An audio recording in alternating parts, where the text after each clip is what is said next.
Roman Reigns और Cody Rhodes की कहानी WWE के इतिहास में एक यादगार मुकाबला बन चुकी है। दोनों के बीच की कहानी में कई महत्वपूर्ण मोड़ हैं, जिनसे यह मुकाबला एक बेहतरीन स्टोरी लाइन बन गई है। आइए जानते हैं इन दोनों की स्टोरी को विस्तार से।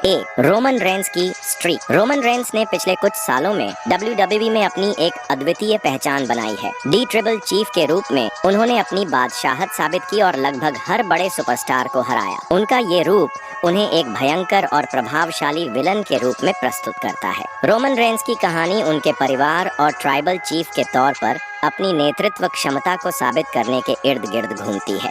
कोडी रोड्स का रिटर्न और कहानी। कोडी रोड्स, जो पहले WWE से बाहर जा चुके थे, 2022 में WWE में लौटे। उनका रिटर्न एक शानदार कहानी के रूप में सामने आया, क्योंकि उन्होंने अपने पिता डस्टी रोड्स की विरासत को आगे बढ़ाने का संकल्प लिया था। कोडी ने अपनी वापसी के बाद से रोमन रेंस को चुनौती दी और रेसलमेनिया 39 में रोमन के खिलाफ उनके खिताब के लिए मुकाबला तय।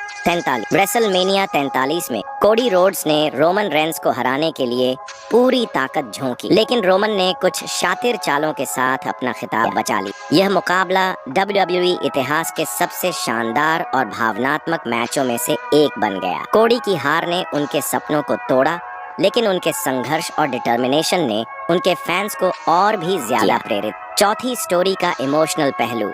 कोडी रोड्स की कहानी में उनका परिवार और उनका व्यक्तिगत संघर्ष मुख्य भूमिका में है, जबकि रोमन रेंस की कहानी में उनके परिवार का दबदबा और उनकी ट्राइबल चीफ की भूमिका प्रमुख है। दोनों के बीच की ये स्टोरी लाइन भावनाओं से भरी हुई है, जो फैंस को जुड़ने पर मजबूर करती है। निष्कर्ष: रोमन रेंस और कोडी रोड्स की कहानी एक बेहतरीन उदाहरण है कि कैसे एक अच्छा संघर्ष और व्यक्तिगत भावना स्टोरी लाइन को दिलचस्प बना सकती है। यह एक महान प्रतिद्वंद्विता है, जहां दोनों सुपरस्टार्स अपने अपने उद्देश्यों को प्राप्त करने के लिए सब कुछ दांव पर लगा रहे हैं। किसी एक को सबसे बेहतरीन कहने की बजाय यह कहना सही होगा कि यह एक ऐसी कहानी है जो लंबे समय तक याद रखी जाएगी।